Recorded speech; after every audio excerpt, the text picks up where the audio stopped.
The crystal wine glass slipped from Samuel Winchester's trembling fingers, shattering against the marble floor of Boston's most exclusive restaurant, as a 12-year-old homeless boy's voice cut through the elegant chatter like a blade through silk. The song wasn't just familiar, it was impossible. A woman at table 6 gasped audibly, her diamond necklace catching the light as she pressed both hands to her mouth. The maitre d' stumbled backward into a serving cart, sending silverware clattering across the floor like fallen stars. Sam's weathered face had turned the color of ash, his 70-year-old frame frozen in recognition of a voice that should have been buried 3 years ago beneath 6 feet of Boston earth. The boy's clear tenor soared through "Bridge Over Troubled Water," the exact same song his dead son Michael used to sing. "Security, now," someone whispered urgently from across the dining room. But Sam's mind was racing with one terrible question. How could a voice from the grave be standing in front of him, asking for spare change to save his sister's life? Leave a like and share your thoughts in the comments along with the city you're watching from now. Let's continue with the story. 72 hours earlier, Tommy Chen had been counting the coins in his worn baseball cap when his 7-year-old sister Lily collapsed onto the cold concrete of Boston's Park Street subway station. Her lips had turned the color of winter sky, and her small chest heaved with the desperate rhythm of a heart that was giving up the fight it had been losing since birth. "Lily!" Tommy dropped to his knees beside her frail body, his calloused 12-year-old hands searching for a pulse that fluttered weak and irregular beneath paper-thin skin. Around them, the morning rush-hour crowd stepped carefully around the scene, their expensive shoes clicking past like a metronome counting down to disaster. Margaret Chen, the woman Tommy called Mom, though no blood connected them, emerged from the shadows of their makeshift shelter with the practiced urgency of someone who had once worn scrubs instead of threadbare sweaters. Her trained eye took in Lily's blue-tinged fingernails, the labored breathing, the way the child's eyes rolled back, showing only white. "We need to get her to Mass General," Maggie whispered, though they all knew the bitter arithmetic of American healthcare. No insurance meant no treatment, and no treatment meant watching Lily die in a waiting room chair while forms demanded information they couldn't provide. The ambulance ride cost $300 they didn't have. The emergency room visit would cost $3,000 more.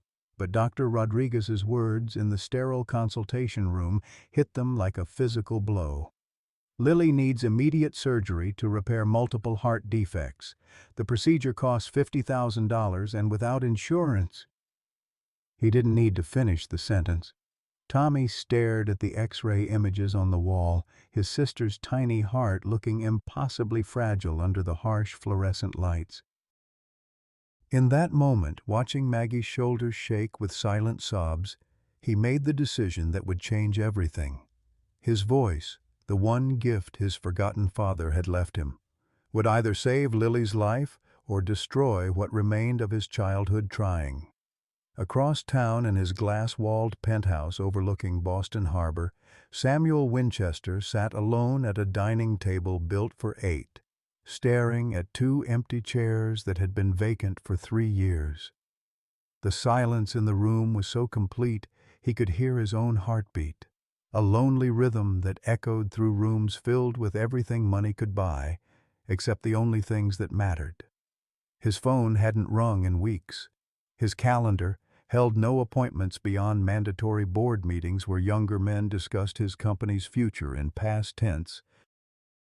At 70, Sam had learned that billions of dollars couldn't purchase a single moment of genuine human connection, couldn't resurrect a 6-year-old boy's laughter, couldn't undo the split second of inattention that had cost him everything worth living for.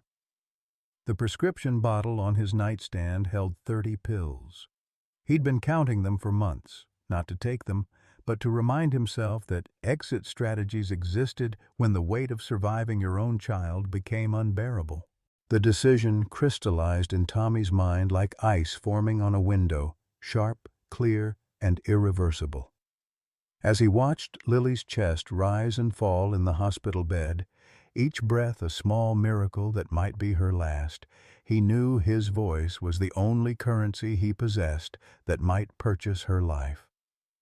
Dr. Rodriguez had been brutally honest about the timeline. 72 hours. That was how long Lily's damaged heart could sustain her small body before the defects became fatal.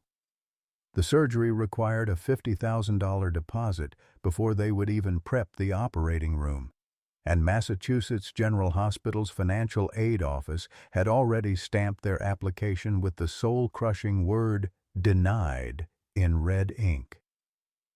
Tommy had spent the night researching Boston's most expensive restaurants on the public library computers, studying photographs of dining rooms where single bottles of wine cost more than his family spent on food in a month. The Beacon stood out like a cathedral of wealth on Beacon Hill, its floor-to-ceiling windows offering glimpses of a world where $50,000 was pocket change for people who collected art instead of aluminum cans.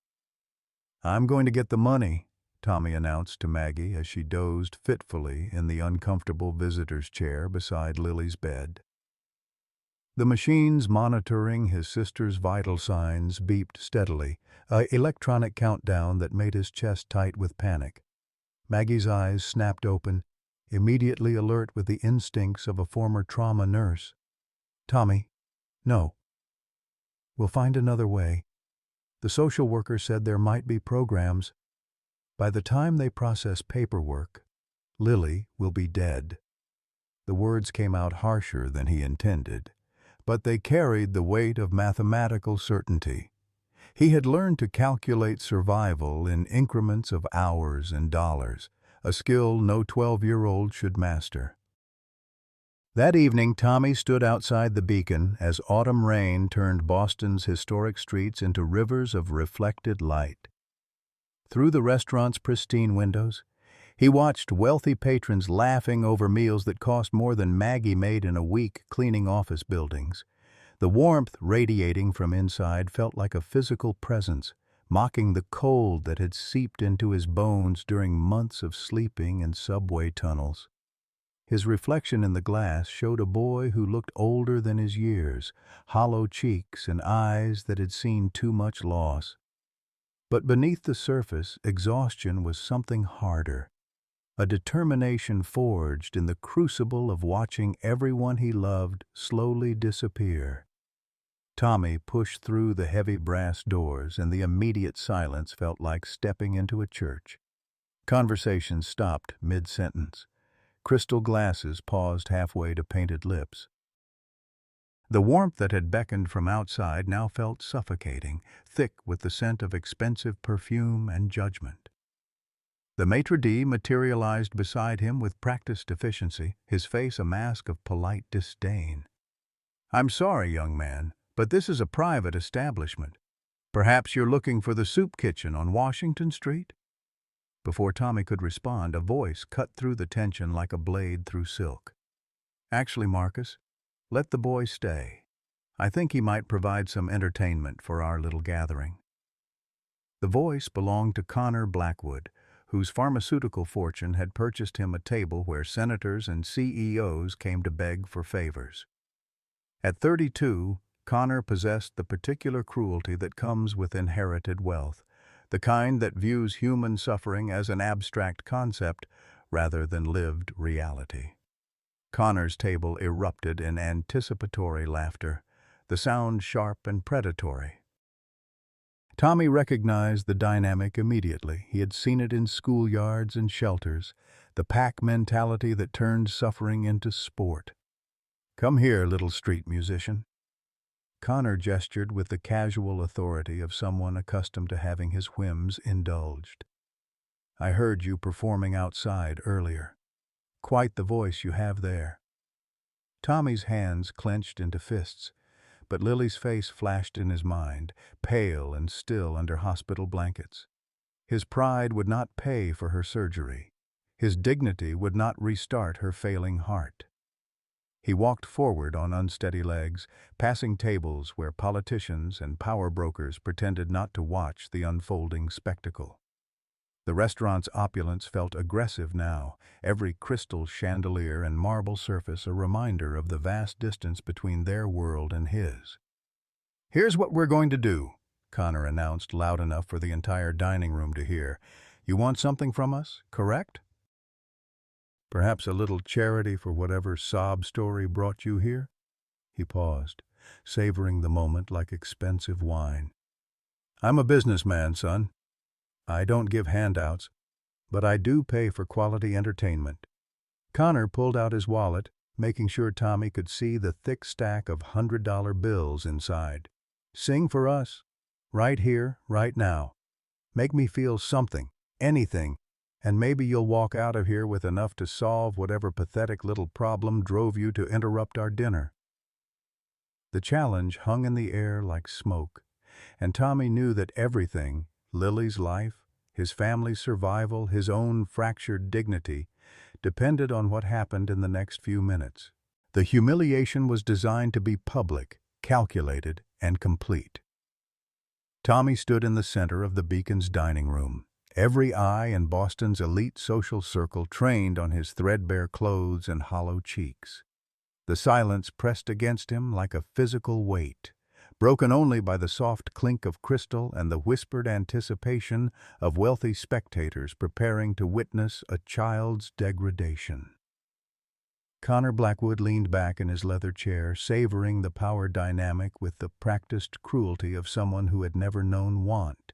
His friends, pharmaceutical heirs and tech moguls' children, watched with the detached fascination of Romans at the Colosseum, their champagne glasses catching the light like tiny prisons of reflected fire. Tommy closed his eyes and tried to summon his father's voice from the fragments of memory that remained. Before the accident that had stolen his parents and his past, before Maggie had found him broken and bleeding in a hospital bed, there had been someone who taught him that music could heal wounds that medicine couldn't touch.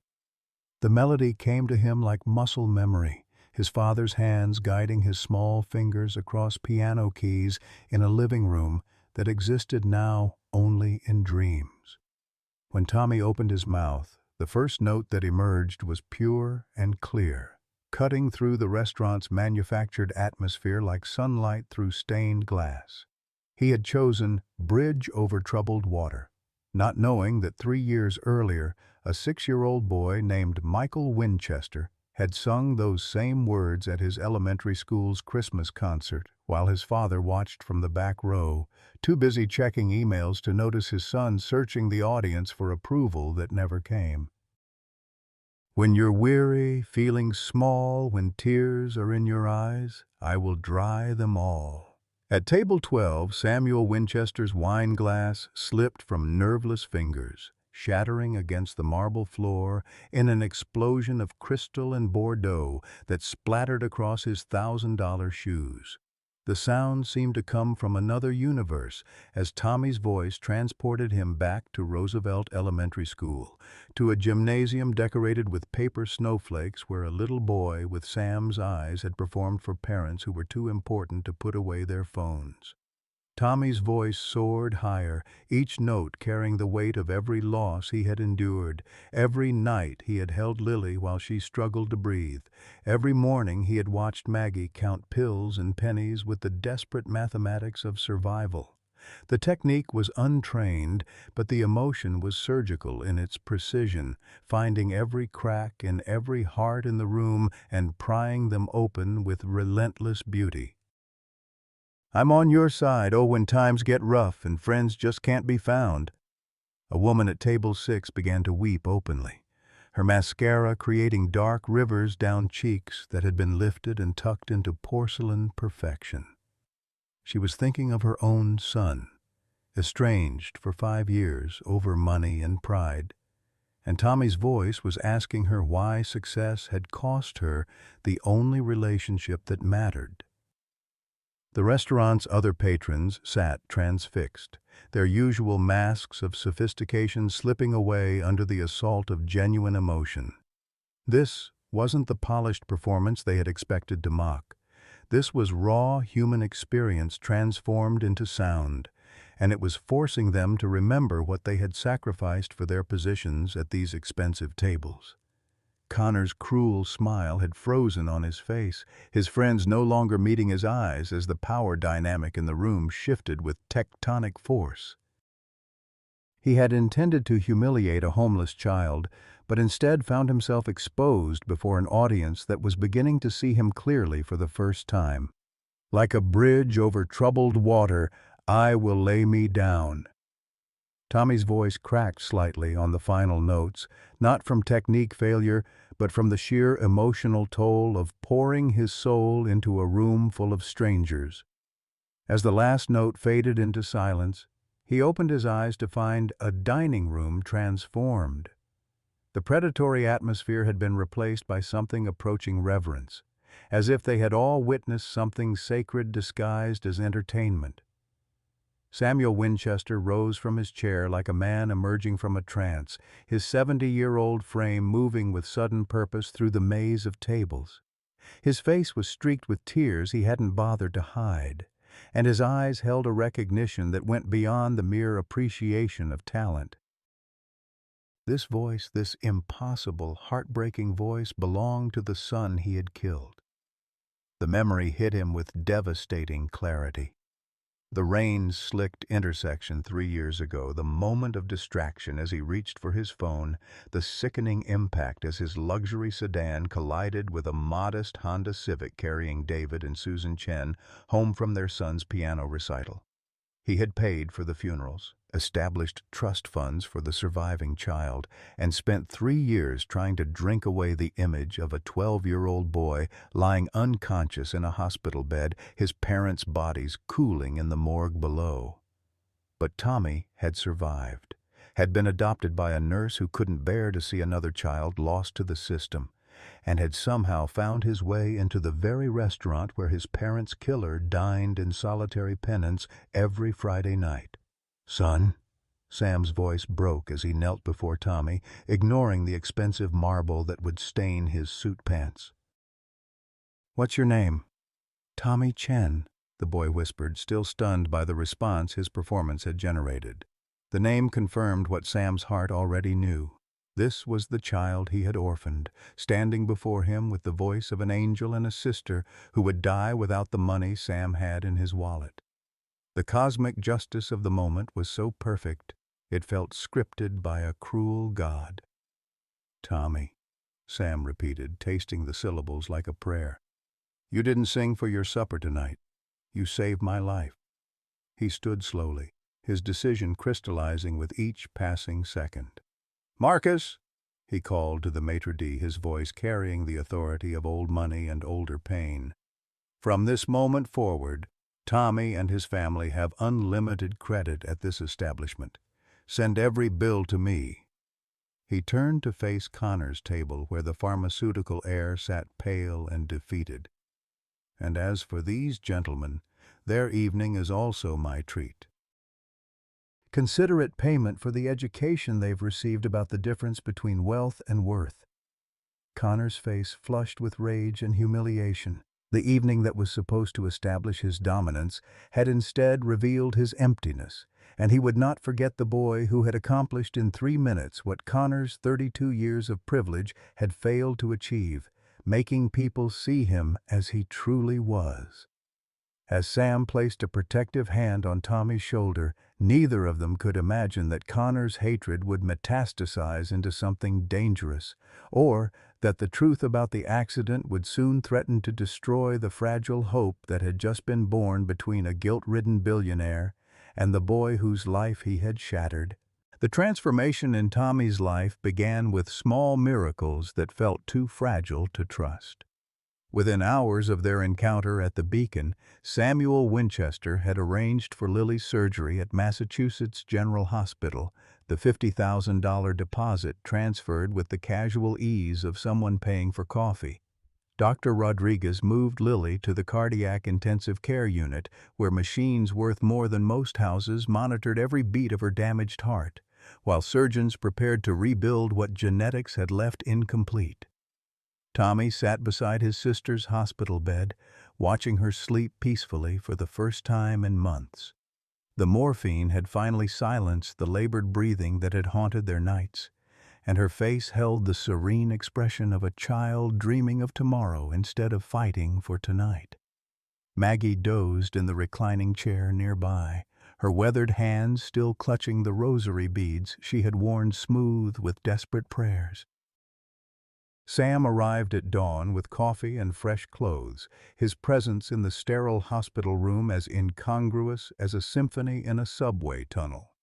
He moved with the careful deliberation of someone unaccustomed to genuine human connection, placing donations and offerings like a supplicant at an altar he didn't quite understand how to approach.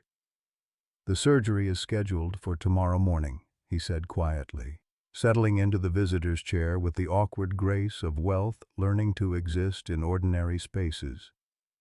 "Dr. Patterson is the best pediatric cardiac surgeon on the East Coast. He's performed this exact procedure over 200 times. Tommy nodded, his throat tight with an emotion he couldn't name. Gratitude felt inadequate for what Sam had done, but he lacked the vocabulary to express the sensation of watching impossible dreams become medical reality. "Why are you helping us?" he asked, the question emerging with the directness that only children possess. Sam's hands trembled almost imperceptibly as he adjusted his tie, a gesture that spoke of conversations he had rehearsed but never expected to have. "Because your voice reminded me of something I thought I had lost forever," he said finally, "and because everyone deserves a chance to save the people they love." The surgery lasted 7 hours, a marathon of precision that rebuilt Lily's heart valve by valve while Tommy wore a groove in the waiting room linoleum. Sam sat beside him through every minute, neither of them speaking much but sharing the peculiar intimacy of mutual terror disguised as hope. When Dr. Patterson finally emerged, still in surgical scrubs, his exhausted smile carried the weight of professional triumph. "The repair was more extensive than we anticipated, but completely successful," he announced to their small audience. "Lily will need several weeks of recovery, but she should be able to live a completely normal life. No restrictions, no limitations. Just regular checkups to monitor her progress." Maggie sobbed with the abandon of someone finally permitted to release months of accumulated fear, and Tommy felt his knees buckle as the tension that had held him upright for so long suddenly evaporated. Sam's steady hand on his shoulder was the only thing that kept him from collapsing entirely. Over the following weeks, as Lily recovered in the pediatric wing, an unlikely routine developed. Sam would arrive each morning with breakfast from a different restaurant, introducing Tommy to flavors and textures that existed beyond the narrow economics of survival. They would spend hours talking about everything and nothing: music theory and baseball statistics, the stock market, and Saturday morning cartoons, the way wealth isolated people from genuine experience, and the way poverty forced intimacy with life's essential truths. Tommy discovered that Sam was funny in a dry, self-deprecating way that suggested intelligence without arrogance. And Sam learned that Tommy possessed an intuitive understanding of human nature that most adults never developed, born from years of reading people's faces to determine whether they would offer help or hostility.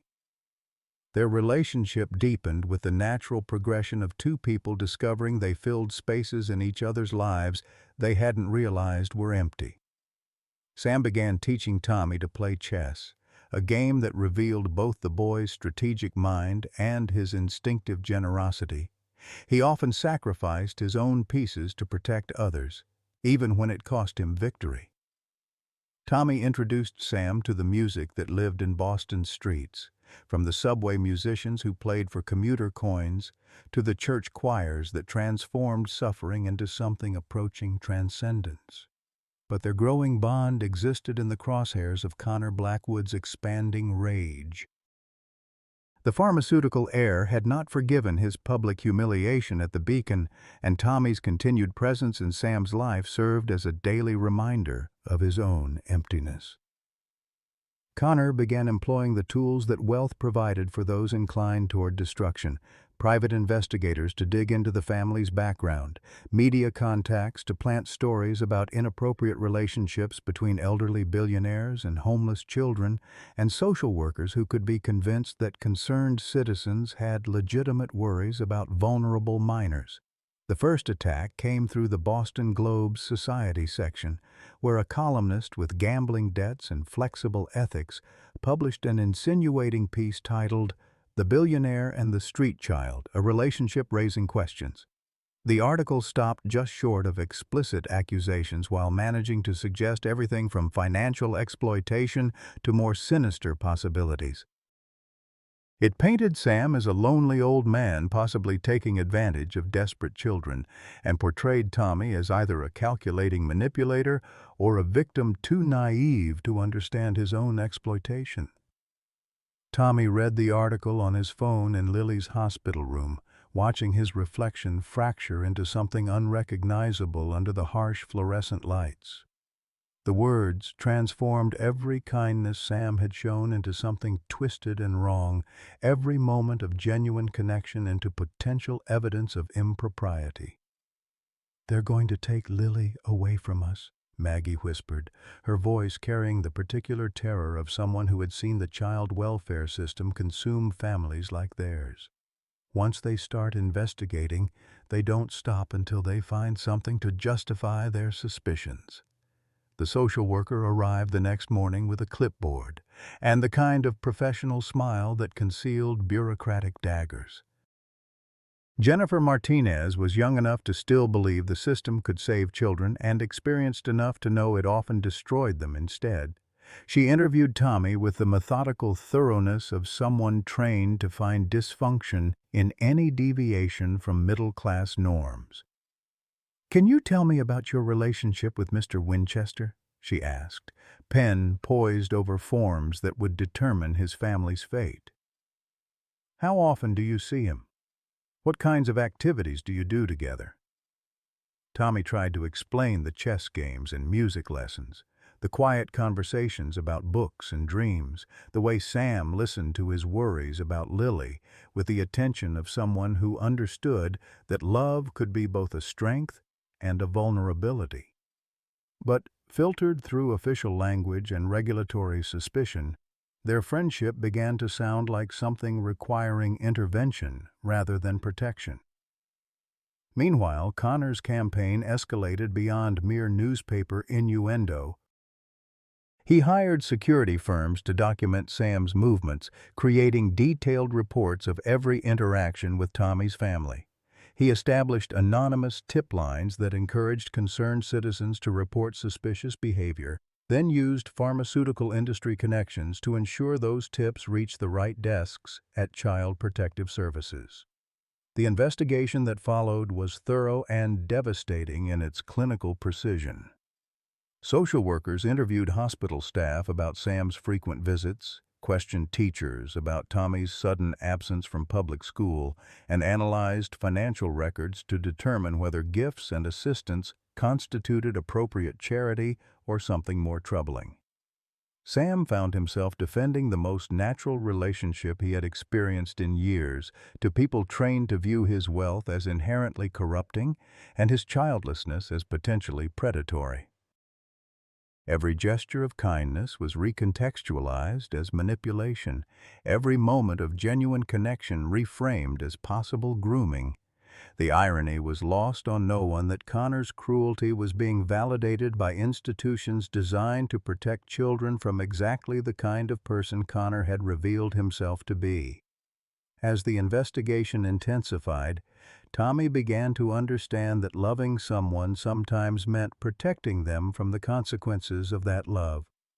Sam's reputation was being destroyed by association with their family, his companies facing boycotts from customers who believed newspaper implications over documented charity. The man who had saved Lily's life was being punished for his kindness, and Tommy realized that their continued relationship might cost Sam everything he had built. Late at night in the hospital room, as Lily slept peacefully with the steady rhythm of a repaired heart, Tommy made the decision that would define his understanding of sacrifice. He would have to leave Sam's life to save it, even though doing so felt like tearing his own heart from his chest. Love, he was learning, sometimes required choosing someone else's welfare over your own happiness. And the weight of that knowledge felt too heavy for his 12-year-old shoulders to bear.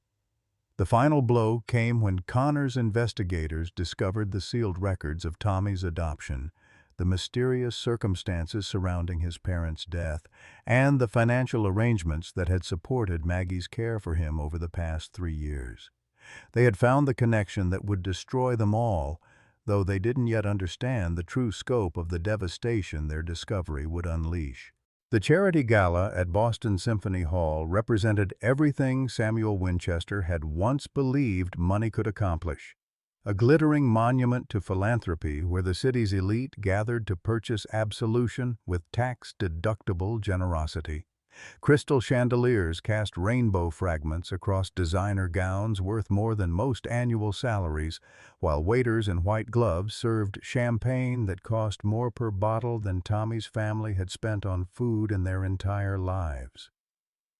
Tommy stood backstage in a borrowed tuxedo that hung awkwardly on his thin frame, his hands trembling as he adjusted the bow tie that felt like a noose around his neck. Through the curtain's gap, he could see the audience of 800 senators and CEOs, pharmaceutical heirs, and tech moguls, all gathered ostensibly to raise money for children's cardiac research, but really to be seen writing large checks in front of people who mattered. The irony wasn't lost on him that he was about to perform for the same class of people who had watched Connor humiliate him at the Beacon, except now they would applaud his talent instead of his degradation. The only difference was the setting. The fundamental power dynamics remained unchanged. He was still the performing monkey. They were still the audience with the coins. Sam had arranged this performance as Tommy's formal debut into Boston's cultural scene, a coming-out party for a talent too extraordinary to remain hidden in subway stations and hospital corridors. The boy's voice had recovered from the trauma of the past months, grown stronger and more controlled under the guidance of voice coaches Sam had quietly hired.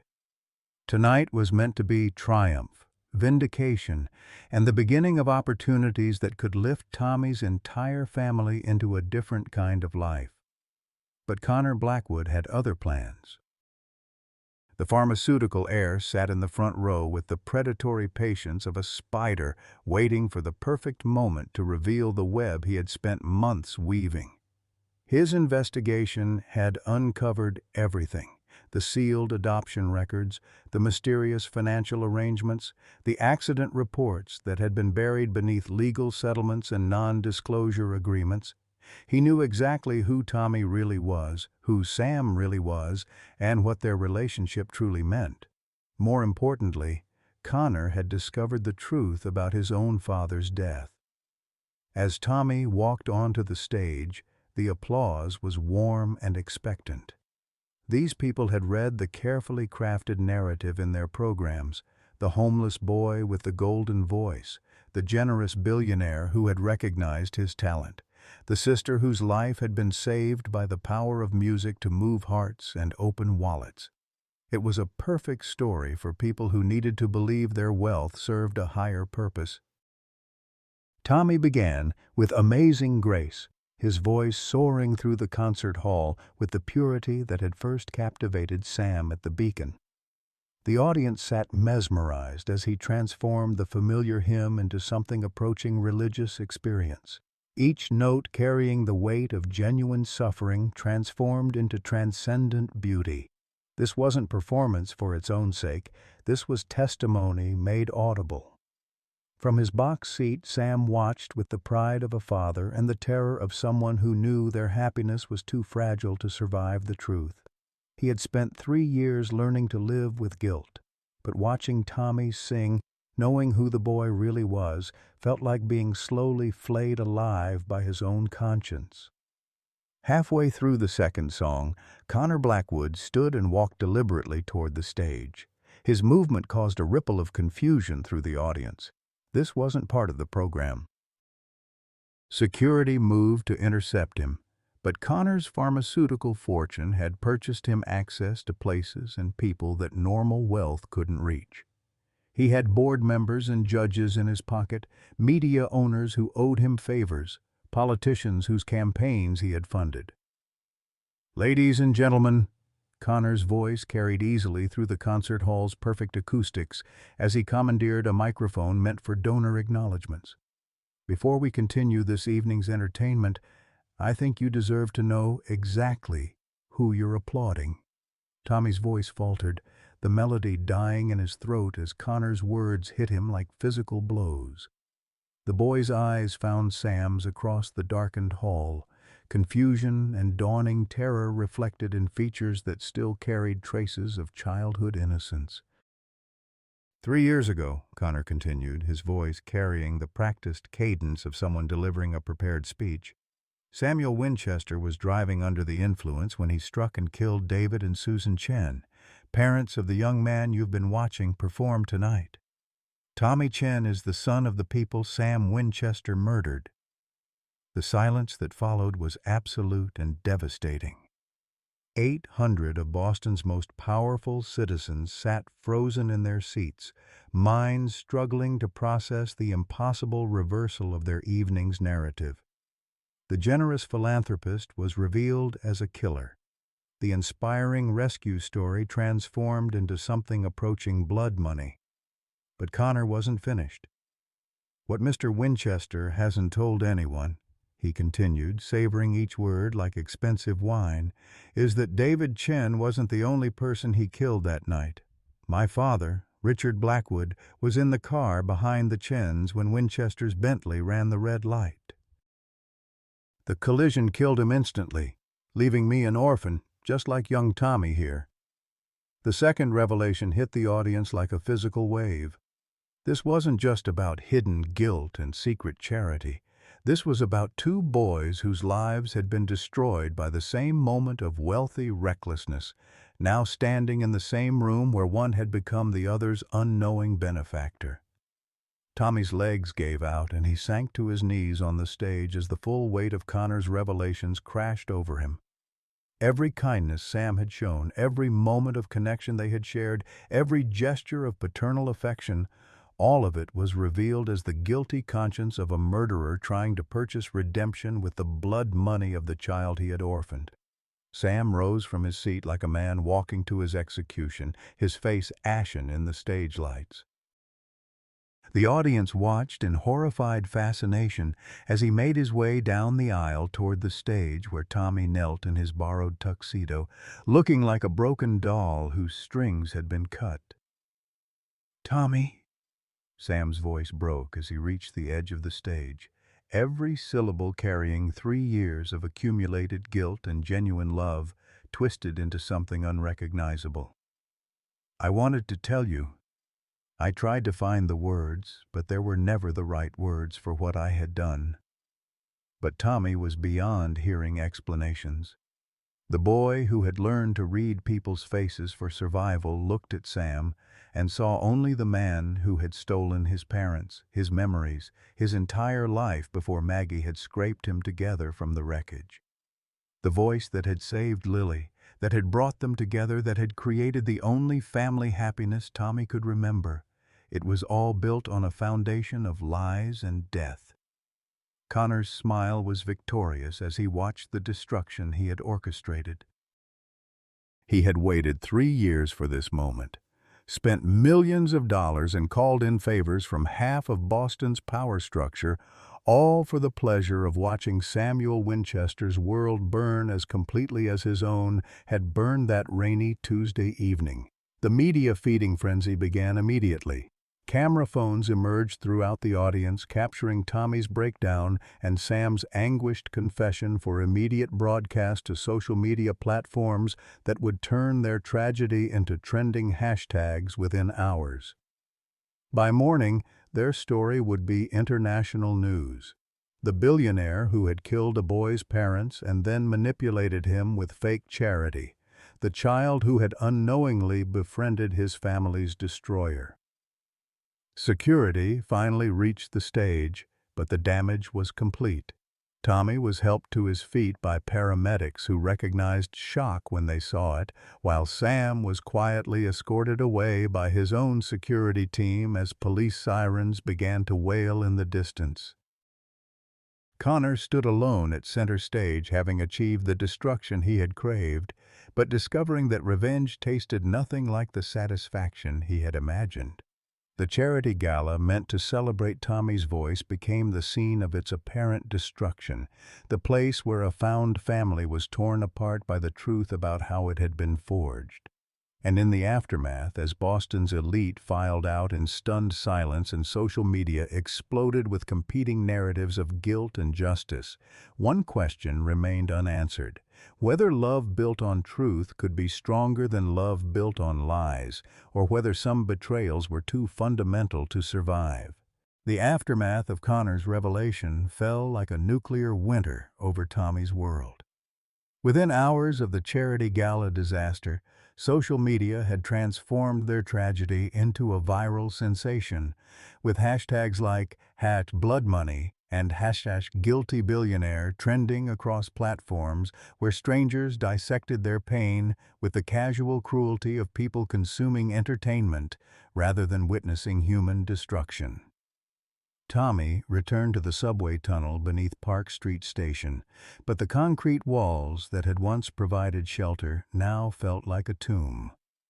He sat in the corner where he and Lily had huddled through countless cold nights, but the space seemed haunted by the ghost of his former innocence. Every surface reminded him of conversations with Sam, every shadow held the echo of a voice that had promised protection but delivered betrayal instead. Maggie found him there, 3 days after the gala, curled into a ball with his knees drawn to his chest, like a child trying to disappear entirely. Her own face showed the ravages of sleepless nights spent beside Lily's hospital bed, fielding calls from reporters and social workers who wanted to pick apart the ruins of their reconstructed family. The media had painted her as either a saint who had rescued a traumatized child or a fool who had been manipulated by a guilty billionaire's charity. "Tommy, sweetheart, you can't stay down here," she whispered, settling beside him on the cold concrete. "Lily's asking for you. She doesn't understand why you won't visit." But Tommy had lost his voice in more ways than one. The revelation about Sam had stolen not just his trust, but his ability to sing, as if the musical gift that had connected them was too contaminated by deception to survive the truth. When he opened his mouth, only silence emerged where melodies used to flow. The voice that had saved Lily's life and brought their family together had been murdered as surely as his parents had been killed on that rain-soaked intersection 3 years ago. The legal consequences for Sam came swiftly and mercilessly. Boston's district attorney, facing public pressure and media scrutiny, reopened the investigation into the accident that had been quietly settled years earlier.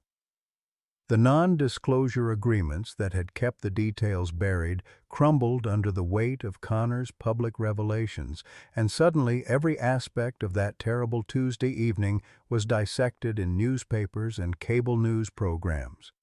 Sam was arrested at his Beacon Hill mansion on charges of vehicular manslaughter and obstruction of justice. The perp walk played on every local news station, showing the 70-year-old billionaire in handcuffs as reporters shouted questions about his relationship with Tommy and whether his charity had been an attempt to buy the boy's silence about crimes he was too young to remember. Winchester Industries' board of directors moved with corporate efficiency to distance themselves from their founder's scandal. Sam was removed as CEO within 48 hours, his voting shares suspended pending the outcome of criminal proceedings. Stock prices plummeted as investors fled from a company now associated with child manipulation and vehicular homicide. The technology empire Sam had built over 4 decades began to crumble with the speed that only modern capitalism could achieve. In his jail cell, Sam sat with the patient stillness of someone who had been waiting 3 years for this reckoning. The orange jumpsuit was a poor fit for his aged frame, and the concrete walls offered none of the comforts his wealth had provided, but there was something approaching relief in finally facing consequences that matched the weight of his guilt. He wrote letters to Tommy that he never sent, filling pages with explanations that sounded like excuses and apologies that felt inadequate to the magnitude of his betrayal. How could he explain that his love for the boy was genuine, even though it was built on the foundation of the worst thing he had ever done? How could he describe the way Tommy's voice had brought his dead son back to life, even as it condemned him for taking other lives? Connor Blackwood should have felt triumphant. He had destroyed the man who had killed his father, exposed the hypocrisy of Boston's charitable elite, and revealed the truth behind a story that had fooled an entire city. But victory tasted like ashes in his mouth as he watched the collateral damage spread beyond his intended target. The pharmaceutical heir found himself alone in his Back Bay penthouse, surrounded by the artifacts of a revenge that had consumed 3 years of his life but provided none of the satisfaction he had expected. The truth was that destroying Sam Winchester hadn't brought his father back, hadn't filled the void that wealth couldn't touch, hadn't answered the fundamental question of what came after justice had been served. Meanwhile, the media circus surrounding the scandal began to consume innocent victims with indiscriminate hunger. Lily's medical records were leaked to tabloids hungry for details about her surgery and Sam's role in funding it.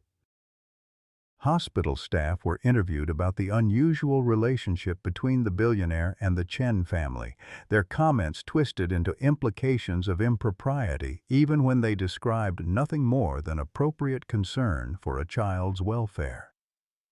Child Protective Services launched a full investigation into Tommy's living situation, questioning whether Maggie was fit to care for him, given her association with Sam and her failure to discover the truth about his parents' death. Social workers armed with clipboards and legal authority invaded their lives with the institutional weight of a system designed to protect children, but often skilled at destroying families instead. The investigation revealed that Maggie's adoption of Tommy had never been fully legalized, a bureaucratic oversight that had seemed unimportant when they were living in subway tunnels, but became a weapon in the hands of officials looking for problems to solve. The nurse who had rescued a broken boy from a hospital bed and given him 3 years of stability suddenly found herself defending her right to continue caring for the child she had grown to love as her own son. Tommy's silence deepened as the world around him disintegrated. He stopped eating regularly, lost weight his thin frame couldn't afford to lose, and spent hours staring at nothing with the 1,000-yard stare of someone processing trauma too large for his young mind to contain. The boy who had once filled subway stations with music now existed in a world where sound itself seemed muted, where color had drained from everything except the red rage that burned in his chest when he thought about Sam Winchester. Lily's recovery, which should have been a celebration of medical triumph and family resilience, was overshadowed by the scandal that had made her brother's name synonymous with exploitation and deception. The 8-year-old couldn't understand why the nice man who had saved her life was suddenly forbidden from visiting, why reporters camped outside the hospital asking intrusive questions about her heart surgery and her family's relationship with their benefactor. The financial implications of Sam's arrest rippled through every aspect of their lives. The unlimited credit at the Beacon was immediately revoked. The trust fund for Tommy's education was frozen pending legal review, and even Lily's ongoing medical care fell into uncertainty, as insurance companies questioned whether treatments funded by ill-gotten gains could continue without legal liability. But perhaps the cruelest cut was the way the scandal transformed every memory of happiness into evidence of manipulation. The chess games where Sam had patiently taught Tommy strategy became grooming sessions in the court of public opinion. The quiet conversations about music and dreams were recontextualized as psychological manipulation. The moments of genuine connection between a lonely old man and an orphaned boy were dissected and pathologized until nothing remained of their relationship except the ugly framework of guilt and deception. Tommy's voice remained silent, trapped somewhere beneath the weight of betrayal and the crushing understanding that the person he had begun to love as a father was also the person who had murdered his real parents. The gift that had saved his sister and created their found family was now too poisoned to emerge, locked away with all the other pieces of innocence that had been casualties in Connor's war for justice.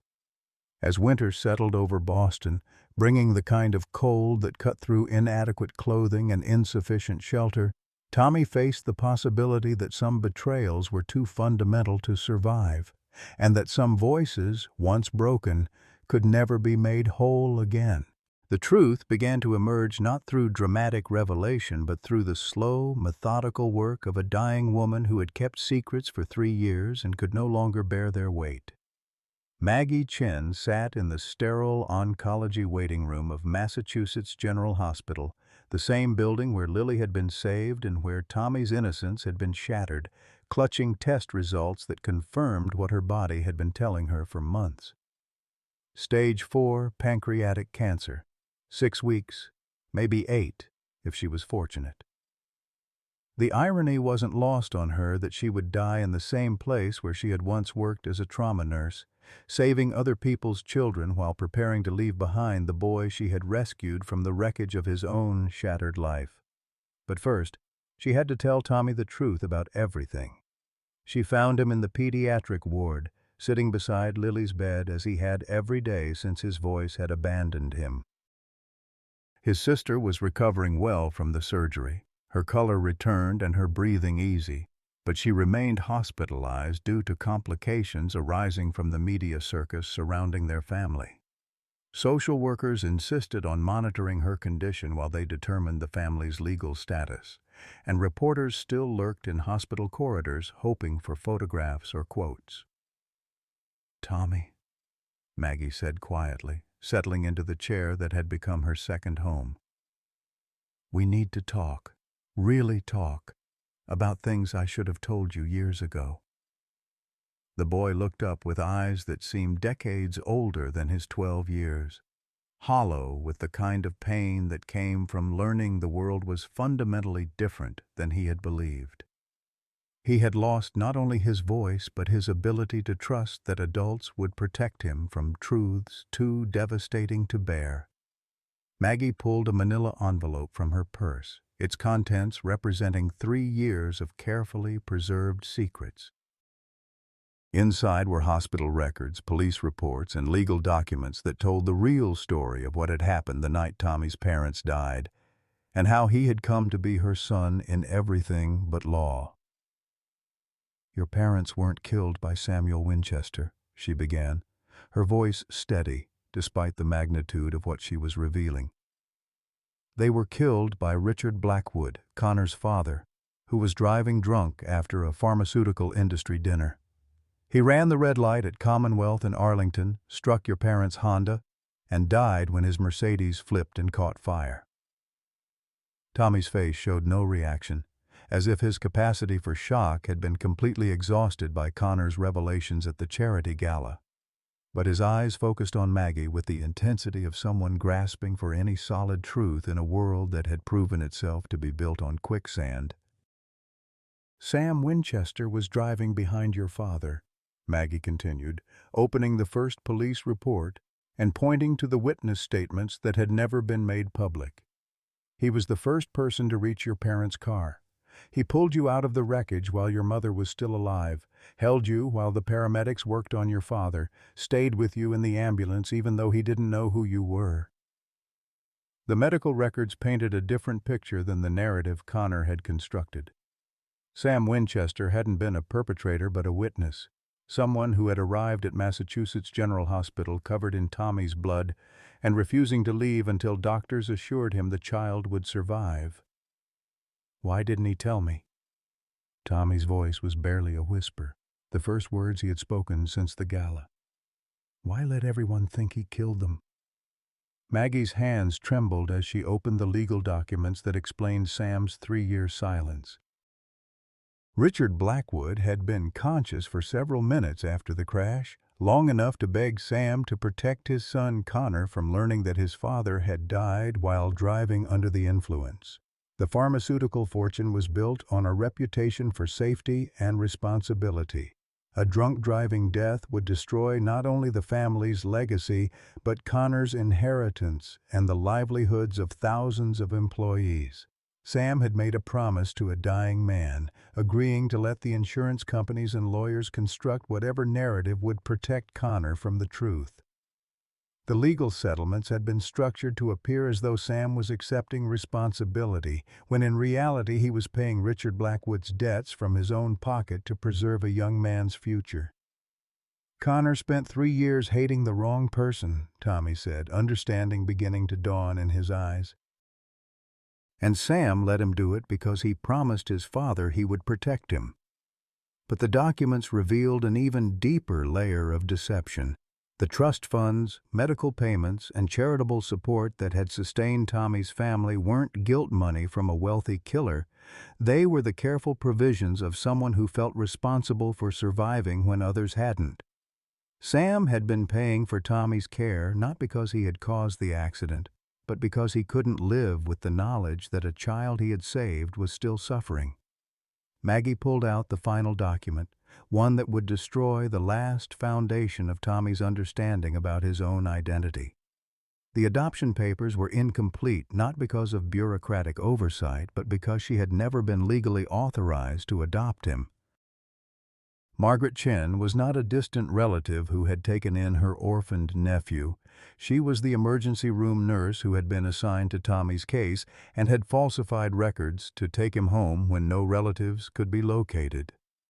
"You kidnapped me," Tommy said, the words carrying no accusation, only exhausted recognition of another truth that reframed everything he had believed about his life. "I saved you," Maggie replied firmly. "The system would have placed you in foster care while they searched for relatives who didn't exist. You would have been another file number, another damaged child passed between homes until you aged out at 18. I gave you Lily as a sister because you needed family, and I became your mother because you needed someone to love you enough to break the rules." The revelation that Lily wasn't his biological sister hit Tommy like a physical blow. The child he had devoted his life to protecting, whose heart surgery had driven him to Sam's restaurant, who had been the motivation for every sacrifice he had made. She was another nurse's abandoned patient who Maggie had collected from the wreckage of the healthcare system. But even as the foundations of his identity crumbled, Tommy began to understand something profound about the nature of family and love. Sam Winchester had spent 3 years accepting blame for crimes he hadn't committed to protect Connor from devastating truth. Maggie had risked her career and freedom to save 2 children from institutional abandonment. Even Connor's rage, misguided as it was, came from genuine grief over losing his father. "Everyone lied to me," Tommy said, but his voice carried something new, not anger, but a kind of wondering recognition. But they lied to protect people they cared about. The police investigation that had seemed so damning began to make different sense when viewed through the lens of actual evidence rather than Connor's constructed narrative. Traffic camera footage clearly showed Richard Blackwood's Mercedes running the red light and striking the Chen family's Honda. Sam's Bentley was visible in the background, slowing to avoid the collision before stopping to render aid. The toxicology reports that had been sealed as part of the legal settlement showed Richard Blackwood's blood alcohol level at twice the legal limit, while Sam's tests came back completely clean. The pharmaceutical executive had left a company dinner where he had been drinking heavily, against the advice of colleagues who had offered to call him a car service. Connor's entire campaign of revenge had been built on a lie, but it was a lie his father had constructed to protect him from unbearable truth. The son who had spent 3 years planning Sam Winchester's destruction had actually been trying to destroy the man who had honored his father's dying wish to preserve Connor's innocence about the circumstances of his death. As Tommy processed the weight of these revelations, he began to understand that love sometimes required accepting responsibility that wasn't yours, telling lies that protected others from devastating truths, and making sacrifices that would never be recognized or appreciated. Sam Winchester had spent 3 years being hated for kindnesses he couldn't claim credit for, bearing guilt that wasn't his to carry because a dying father had asked him to protect a son from reality too painful to bear. The boy who had lost his voice in betrayal began to feel something stirring in his chest, not quite forgiveness, but understanding. And understanding, he was beginning to learn, might be the first note in finding his voice again. But first he had to decide whether love built on protective lies was stronger than truth that destroyed illusions, and whether a found family assembled from the wreckage of tragedy could survive the revelation that its very foundation had been constructed from beautiful deceptions designed to shield children from realities too harsh for young hearts to bear. The journey toward redemption began in the most unlikely place, a minimum security federal prison in Danbury, Connecticut, where Samuel Winchester had been transferred after pleading guilty to obstruction of justice and perjury charges related to the accident cover-up. The billionaire who had once commanded boardrooms and influenced senators now wore standard-issue orange and shared a cell with a tax evader named Rodriguez, who played guitar and talked about his daughter's quinceañera. Tommy's visit came 6 months after Maggie's death, a loss that had devastated him, but also freed him from the last secrets that bound their reconstructed family. The boy who walked through the prison's security checkpoints was different from the broken child who had fled the charity gala. Taller, steadier, carrying himself with the careful dignity of someone who had learned that truth was more valuable than comfort. Sam looked older than his 70 years, his hair completely white now, and his expensive suits replaced by prison uniforms that hung loosely on his diminished frame.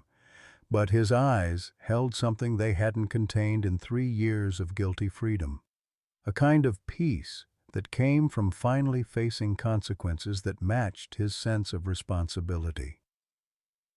"Tommy?" Sam's voice broke as the boy sat across from him in the visiting room, separated by a scratched plexiglass barrier that somehow felt less substantial than the walls of deception that had divided them for months.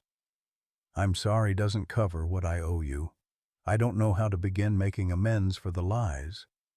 But Tommy had come not to accept apologies, but to offer understanding. The months since Maggie's revelations had given him time to process the complex mathematics of adult choices, the way people sometimes caused harm while trying to prevent greater damage, the difference between malicious deception and protective sacrifice. "You didn't kill my parents," Tommy said simply, his voice steady for the first time since the gala. "But you let Connor hate you for something his father did because you promised a dying man you'd protect his son from the truth. That wasn't about me or my family. That was about keeping a promise to someone who asked you to carry his guilt so his boy wouldn't have to." Sam's hands pressed against the plexiglass, and Tommy saw tears streaming down the old man's face as 3 years of enforced silence finally broke. "Your mother lived for 17 minutes after the crash," Sam whispered. "She asked me to take care of you if she didn't make it. I've been trying to honor that promise ever since, even when it meant accepting blame for what I didn't do." The revelation that his mother had spoken to Sam in her final moments changed something fundamental in Tommy's understanding of their relationship. This wasn't just about guilt or redemption or the complex loyalties that bound Sam to promises made to dying fathers. It was about a connection forged in the most sacred moment of human experience, when a mother entrusted her child's future to a stranger who happened to be there when everything else fell apart. Over the following months, Tommy became a regular visitor to Danbury Federal Prison. Their conversations evolved from painful reckonings with the past to tentative explorations of possible futures. Sam shared stories about his own childhood, growing up poor in South Boston before technology and luck transformed him into the kind of wealth that could solve other people's problems, but not his own loneliness. Tommy talked about his music, how his voice had returned not all at once but in gradual stages, like a physical therapy for emotional trauma. He had been accepted to the New England Conservatory on a full scholarship, his talent recognized by professors who understood that technical perfection mattered less than the ability to transform personal pain into universal beauty. But their relationship existed within the larger context of Connor Blackwood's ongoing destruction. The pharmaceutical heir had not handled the truth about his father well. Learning that Richard Blackwood had been driving drunk, that his 3-year campaign of revenge had targeted an innocent man, that his father had died not as a victim but as someone whose carelessness had killed a family. These revelations shattered Connor's already fragile psyche in ways that wealth couldn't repair. Connor had liquidated his pharmaceutical holdings and donated the money to drunk driving prevention programs, but charity couldn't absolve the knowledge that he had destroyed good people while trying to avenge a father who didn't deserve vengeance. He had moved to a cabin in Vermont, living like a hermit and avoiding human contact that might remind him of his capacity for causing harm. The media eventually moved on to other scandals, but the damage to all their lives had been comprehensive. Tommy's story became a case study in journalism schools about the dangers of accepting narratives that fit convenient patterns, the way public opinion could be manipulated by partial truths presented with emotional appeal. Lily had recovered completely from her heart surgery, but the trauma of watching her family disintegrate had left psychological scars that therapy was slowly helping to heal. At 9 years old, she was old enough to understand that the nice man who had saved her life had been punished for kindness, and young enough to ask uncomfortable questions about why good people sometimes suffered more than bad ones. The resolution began with an unexpected letter from Connor, delivered to Tommy through the prison mail system since the boy had no permanent address besides the group home where social services had placed him after Maggie's death. The pharmaceutical heir had spent 2 years in his Vermont exile thinking about redemption and responsibility, about the difference between justice and revenge, about the ways that hate could consume not just its targets, but the people who carried it. "I destroyed your family because I was angry about losing mine," Connor wrote in handwriting that showed the tremor of someone who had been drinking heavily. "But anger didn't bring my father back. And destroying Sam Winchester didn't make his death mean something different. I need to try to fix what I broke, even though I know it's probably too late." The letter included documentation of Connor's plan to transfer ownership of Winchester Industries back to Sam upon his release from prison, along with a comprehensive confession to the district attorney about the lies and manufactured evidence he had used to secure Sam's conviction. More importantly, it contained Connor's public statement accepting full responsibility for his father's actions and acknowledging that he had knowingly destroyed innocent people to avoid facing painful truths. The legal machinery that had imprisoned Sam began working in reverse. Prosecutors reviewing evidence they had accepted too readily, judges reconsidering sentences based on testimony that had been deliberately misleading. The process was slow and bureaucratic, but it carried the weight of institutional recognition that justice had been corrupted by grief and manipulated by wealth. Tommy's own legal status was resolved when social workers discovered that Maggie had left detailed instructions for his care, including financial provisions she had secretly accumulated during her years as his guardian. The nurse who had kidnapped him from the hospital system had also ensured his future, establishing trusts and educational funds that would support him through college and beyond. More importantly, Sam's early release from prison coincided with Tommy's 18th birthday, when he would age out of the foster care system and need to establish his own adult life. The boy who had once sung for spare change to save his sister's life was now a young man with a voice scholarship to one of America's most prestigious music programs and a relationship with someone who understood the price of survival better than most. Their reunion took place not in a courtroom or prison visiting room, but in the modest apartment Sam had rented in Cambridge, walking distance from the conservatory where Tommy would study. The billionaire's fortune was largely gone, consumed by legal fees and the settlement costs of unwinding Connor's revenge campaign. But what remained was enough to live quietly and support the education of a young man whose talent had saved them both. The apartment was small compared to Sam's former Beacon Hill mansion, but it held something the penthouse had never contained: the sound of family life. Tommy had brought Lily with him, the girl who wasn't his biological sister but who had always been his reason for surviving. At 11 years old, she was healthy and happy, her heart surgery completely successful, and her memories of their homeless years beginning to fade into stories rather than trauma. The evening they moved in together, Tommy sang for the first time since the charity gala disaster. His voice had deepened and matured during his months of silence, gaining richness and control that his childhood performances had lacked. He chose "Bridge Over Troubled Water" again, but this time it wasn't a desperate plea for survival or a performance designed to manipulate emotions for money. This time it was a song about the bridges people build for each other across the troubled waters of existence, about the way love sometimes requires accepting responsibility that isn't yours, and telling lies that protect others from truths too painful to bear.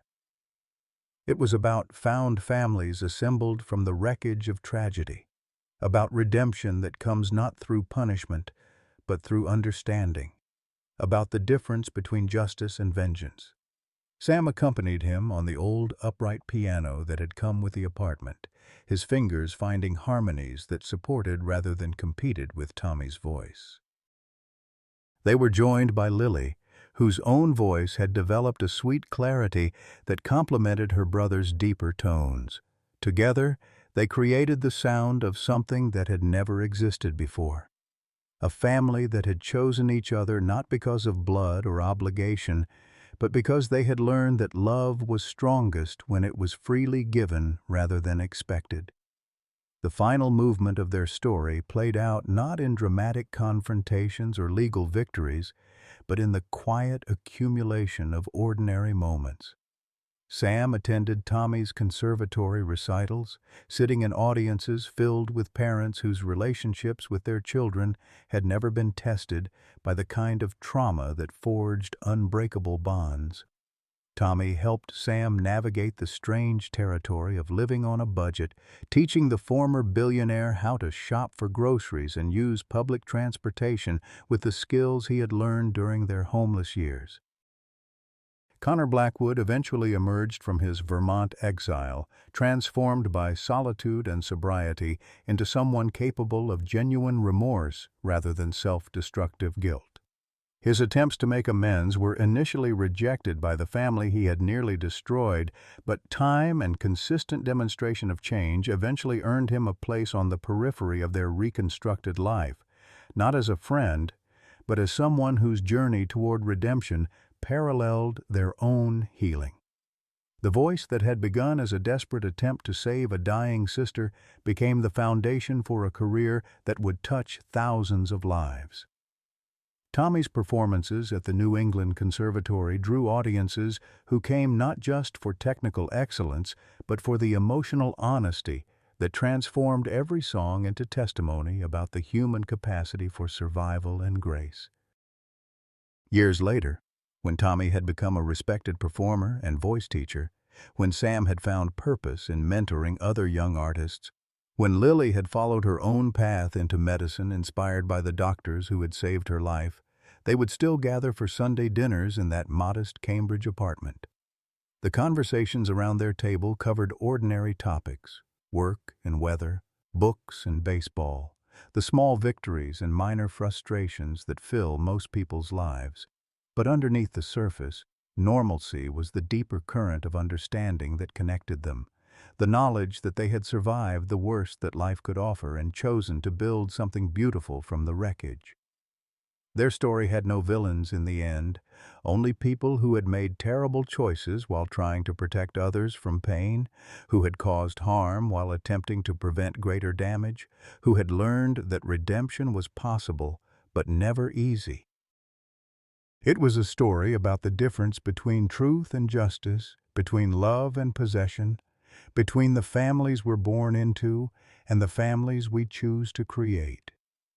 And at its center was a voice that had refused to be silenced, that had transformed every form of suffering into a different kind of song, that had proven the old truth that the most powerful music comes not from perfect technique, but from perfect honesty about the price and privilege of being human. 5 years after Tommy's voice had first shattered crystal glasses at the Beacon, he stood on the stage of Carnegie Hall as the featured soloist with the Boston Symphony Orchestra. The boy who had once begged for coins in subway tunnels now commanded the attention of music lovers who had traveled from around the world to hear him perform. In the audience, Samuel Winchester sat beside Lily, now 16 and preparing for pre-med studies at Harvard. At 75, Sam had found something he'd never possessed during his years as a billionaire: the quiet satisfaction of watching someone he loved achieve dreams that money couldn't purchase. His modest teacher's pension and Social Security provided enough for their small family's needs, and the wealth he'd lost seemed insignificant compared to the richness of their Sunday dinners and holiday traditions. Connor Blackwood occupied a seat in the balcony, maintaining the respectful distance he'd learned was appropriate for someone still earning forgiveness. His Vermont cabin had become a retreat center for people struggling with addiction and grief, funded by the pharmaceutical fortune he'd inherited and finally found a worthy use for. He attended Tommy's performances not as family but as someone whose own redemption story remained connected to theirs. Tommy's opening piece was a new composition he'd written called Found Family, a complex arrangement that began with a single voice singing alone, gradually joined by harmonies that created something more beautiful than any individual part.